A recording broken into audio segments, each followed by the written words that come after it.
आपका स्वागत है मेरा YouTube channel maths with Amarja में। इस वीडियो में हम क्लास 10th स्टैंडर्ड मैथ जिसका कोड है 041 उसका मिड टर्म जो अभी हुआ था 2022-23 का, उसका क्वेश्चन नंबर 1 से लेके 8 तक का सॉल्यूशन लेके उपस्थित हूँ। ये MCQ है। आइए सवाल की तरफ चले। ये सेक्शन ए का है। पहला सवाल है, बिंदु 12 से लेके -9 बिंदु है जिसका निर्देशांक दिया हुआ है 12 और -9। तो उसका मूल बिंदु से दूरी यानी distance from the point 12 and -9 from the origin. तो ओरिजिन का आपको पता है जो कि 0 0 होता है उसका, और फॉर्मूला आपको पता है क्या होता है, x1 माइनस x2 का square minus plus y2 minus y1 का y1 माइनस y2, यहाँ पे 1 रखे हैं तो यहाँ भी 1 रखे, y1 माइनस y2 का स्क्वायर। तो उसी पे हम सजाते हैं। तो यहाँ पे देखिए, तो 12 माइनस 0 हो जाएगा, तो यानी 12 का स्क्वायर हो जाएगा, 12 का स्क्वायर, और प्लस -9 का स्क्वायर हो जाएगा, क्योंकि 0 सब्सट्रैक्ट होगा तो 0 ही रहे, मतलब -9 ही बचेगा, तो -9 का स्क्वायर हो जाएगा। तो इस तरह से 12 का स्क्वायर क्या हो जाएगा 144, और 9 का स्क्वायर 81। तो जिसको सॉल्व करेंगे तो 225 होता है, और 225 किसका स्क्वायर रूट है, तो 15 का। तो 15 और साथ ही यूनिट लगाना जरूरी है, 15 इकाई। तो इस तरह से सी आंसर हो गया। नेक्स्ट सवाल देखते हैं। यहाँ पे सवाल दिया हुआ है, यदि दो संख्याओं का LCM 4800 है तो निम्नलिखित में से कौन सी संख्या HCF नहीं हो सकता है। तो HCF जो होता है वो इसको पूरी तरह से डिवाइड करता है। तो देखते हैं, 200 इसको पूरी तरह से डिवाइड कर देगा, डबल 0 कट जाएगा, 24 हो, 16 या 48 ये भी कट जाएगी, ये डिवाइड नहीं कर पाएगा। तो आपको ये पता होना चाहिए HCF हमेशा LCM को डिवाइड करता है। तो इसको यहाँ पे ये रूल फॉलो नहीं होता है, तो इसलिए इसका ये आंसर हो गया। नेक्स्ट सवाल देख, यहाँ पे तीसरा सवाल दिया हुआ है, 5 प्लस √2 प्लस √3 एक क्या है। तो आप ये सिद्ध ही करते हैं, किसी परिमेय संख्या में अपरिमेय संख्या जोड़ा जाता है या घटाया जाता है या गुणा किया जाता है या भाग किया जाता है, तो हमेशा अपरिमेय ही संख्या रहता है। तो ये इस तरह से अपरिमेय संख्या हो गया इसका आंसर। यदि वास्तविक दिया होगा तो अपरिमेय और परिमेय दोनों मिलकर के वास्तविक होता है, और ये हमेशा ध्यान रखें, अपरिमेय को मतलब रैशनल को इरेशनल के साथ जोड़ेंगे या घटाएंगे तो गुना करेंगे, भाग करेंगे, सब में इरेशनल ही रहेगा। नेक्स्ट सवाल देखते हैं। नेक्स्ट सवाल दिया है, यदि दो चर एक रैखिक असंगत हो यानी इनकंसिस्टेंट हो। तो इनकंसिस्टेंट तब होता है जब ये एक दूसरे को पैरेलल, एक दूसरे का पैरेलल होता है। एक कंसिस्टेंट यानी जिसका हल होता है, सॉल्यूशन होता है। तो इसमें समांतर में कोई हल नहीं होता है, नो सॉल्यूशन। तो इसका ये आंसर हो गया। ठीक है, इसके लिए ये A1/A2 is equal to B1/B2 और is not equal to C1/C2, यानी कोई हल नहीं, कोई हल नहीं। तो ये कब होता है, समांतर में, और समांतर ही इनकंसिस्टेंट यानी असंगत होता है। नेक्स्ट सवाल देखते हैं। अब यहाँ पे दिया हुआ x चर वाले द्विघात बहुपद x अक्ष को अधिकतम कितने बिंदुओं पर काट सकता है। तो देखिए, आपको पता है जो कि ग्राफ में जितनी जगह पे कोई समीकरण काटता है उतना ही उसका सॉल्यूशन होता है।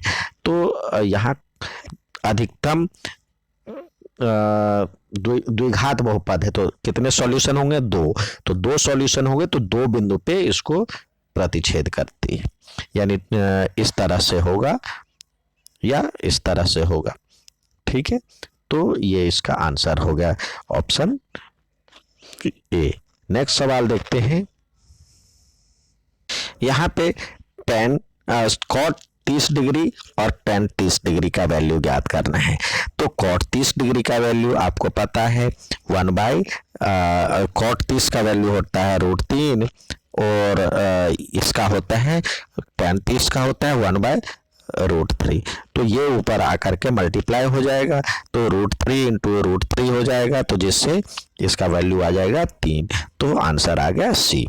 नेक्स्ट देखते हैं, यहाँ पे कह रहा है यदि (c(x)² -3c + x -1 का एक शून्यक 1 है तो c का मान, यानी इस पे px बराबर में (c(x)² -3c + 1 x -1 इसके शून्यक दिए हुए हैं आपको 1, तो ये क्या हो जाना चाहिए, p1 = 0 हो जाना चाहिए। तो अब x इसमें x के बदले 1 रखिए, 0 कर हो जाना चाहिए। तो c(1 का स्क्वायर -3 और c + 1 इंटू 1 - 1 = 0। अब मल्टीप्लाई करते हैं तो ये हो जाएगा c -3c और प्लस माइनस को 3 से करेंगे तो -3 और -1 = 0। तो इस तरह से 3c -c तो क्या हो गया 2 -2c और इधर -4 = 0। तो -2c ये 4 हो जाएगा तो c = -2 आ जाएगा आंसर। तो जो कि ऑप्शन में देखिए यहाँ पे सी पे दिया हुआ है। यहाँ पे नेक्स्ट सवाल है 3x - (4 + x² के शून्यक अल्फा + बीटा हो तो 1/α और +1/बीटा का मान ज्ञात करना है। तो पहले तो इसको सिस्टमेटिक तरीके से हम लिखें, क्योंकि ये असेंडिंग या डिसेंडिंग ऑर्डर में ही होना चाहिए। तो इस हिसाब से x² + 3x - 4। अब यहाँ पे शून्यकों का योग अल्फा + बीटा आपको दिया हुआ है, तो इस तरह से आप लिख सकते हैं अल्फा + बीटा = क्या होता है -b/a, तो -3/1 होना चाहिए और अल्फा इंटू बीटा c/a तो -4/1, जिसको सॉल्व करने के बाद 1 आता है। तो अब हमें कह रहा है जो कि एक ऐसा 1/α + 1/बीटा का वैल्यू ज्ञात करना है। तो 1/α + 1/बीटा बराबर में क्या हो जाएगा, इसको सॉल्व करेंगे तो अल्फा बीटा एलसीएम हो जाएगा और ये बीटा यहाँ पे बीटा और ये हो जाएगा बीटा + अल्फा, जिसको हम लिख सकते हैं अल्फा + बीटा/अल्फा बीटा। तो अल्फा + बीटा की वैल्यू यहाँ पे देखिए आपके पास -3 है और अल्फा बीटा की वैल्यू -4, तो ये हो जाएगा। तो इसको सॉल्व करेंगे तो 3/4 आ जाएगा इसका आंसर। तो जो कि ऑप्शन में आपको 3/4 सी दिया हुआ है। नेक्स्ट सवाल देखते हैं, यहाँ पे कह रहा है ABC, तो कोण ए दिया हुआ 47 डिग्री है। कोण तो बी का वैल्यू बी ई के करस्पॉन्डिंग पार्ट हो गया, तो बी बराबर ये हो गया।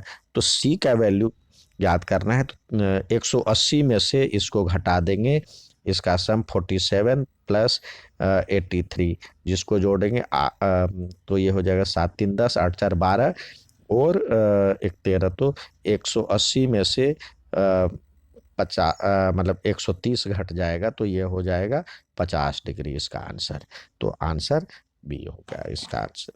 नेक्स्ट सवाल देखते हैं, यहाँ पे दिया हुआ 4.4 लंबाई वाले चाप के द्वारा इतना सेंटीमीटर त्रिज्या वाले वृत्त के केंद्र पर बनाया गया कोण। तो देखिए इस तरह से इस तरह से ये फिगर बनेगा। इसमें कह रहा है आपको यहाँ पे ये थीटा की वैल्यू ज्ञात करने के लिए इसकी लंबाई आपको दिया हुआ है 4.4 और ये दिया हुआ आपको 6.3 रेडियस दिया हुआ है, तो आर बराबर हो गया 6.3 और तो क्या होता है ये चाप का लंबाई, तो थीटा बटे 360 इंटू 2 पाई आर बराबर में आपको दिया हुआ है यहाँ पे 4.4। तो इसको सॉल्व करते हैं, तो देखिए सॉल्व करेंगे तो ये हो जाएगा, थीटा की वैल्यू ज्ञात करना है तो थीटा बराबर में 4.4 इंटू में ये 360 ऊपर चला जाएगा और 2 पाई आर नीचे आ जाएगा, 2 पाई आर। फिर इसको और सजाते हैं, 4.4 इंटू 360 और 2 और पाई की वैल्यू होता है 22/7 ऊपर चला जाएगा और आर की वैल्यू आपको दिया हुआ है 6.3। तो ये डेसिमल से डेसिमल हट गया, तो ये अब देखिए ये 44 हो गया। अब 9 जा 63 होता है, 9 चौक 36 होता है।